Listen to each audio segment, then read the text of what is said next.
But after Ronald Reagan won the election in 1980, I was assigned to the Special Assignment Team, which is the AP's investigative unit. And so I began investigating the issues that were important to the Reagan administration, and paramount among them was Central America.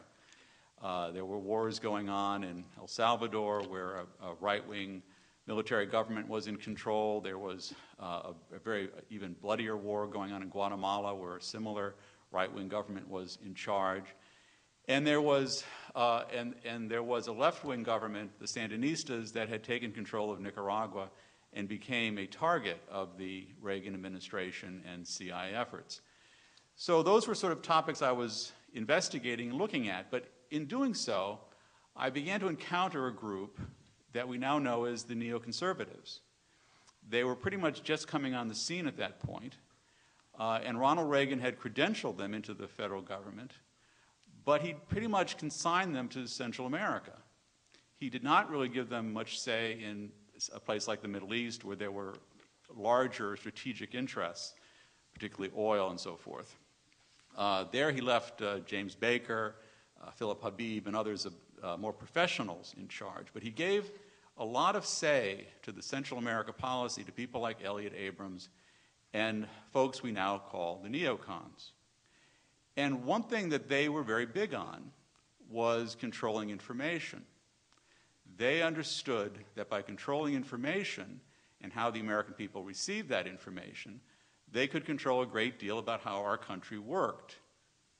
And they had a phrase for this. Originally, this was a classified phrase. It was called perception management.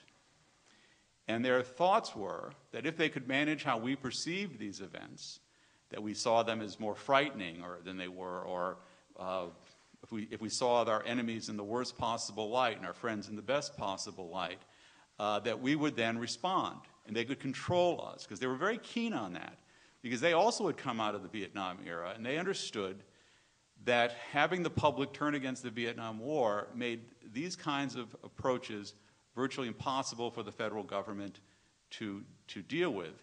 So a big part of what they talked about at that time was kicking the Vietnam syndrome. It was a very big issue to them, how to do that. And they targeted two groups in particular.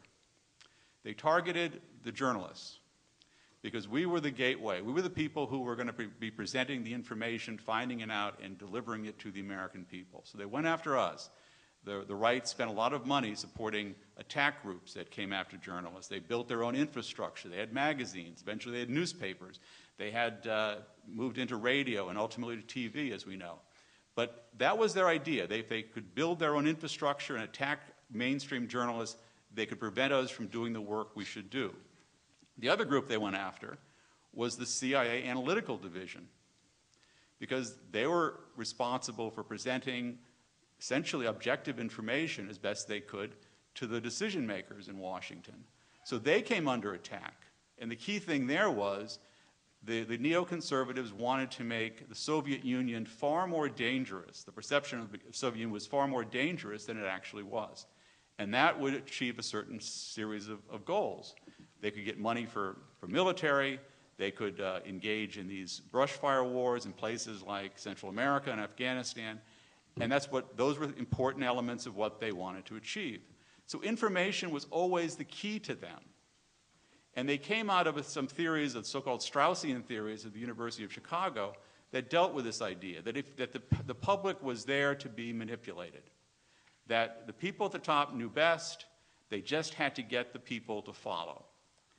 And key elements of what they developed during that time, first of all, breaking any independence of the Washington Press Corps, destroying the analytical division of the CIA to make them basically become conveyor belts for propaganda, and using this to then frighten the American people.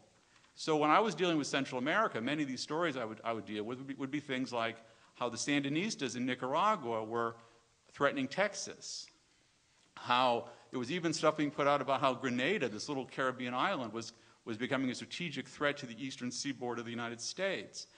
And there were all these efforts to make people very afraid of these very unserious threats. But these patterns, they learned, worked. They were able to achieve a lot of what they wanted, And when they couldn't achieve it, when Congress got in their way, they did Iran-Contra operations, which basically were, they took the laws and ignored them and ran operations behind the scenes. That was the key to Iran-Contra, the executive branch saying it was not going to live by the laws of the land. There they did it kind of crudely, but behind the scenes. Many of the things we now see happening, we've seen happening in the last 5, 6, 7 years, the seeds were planted during that time. And the ability of the, or the inability of the Washington Press Corps to stand up to this and to challenge it became crucial in how these things evolved over time.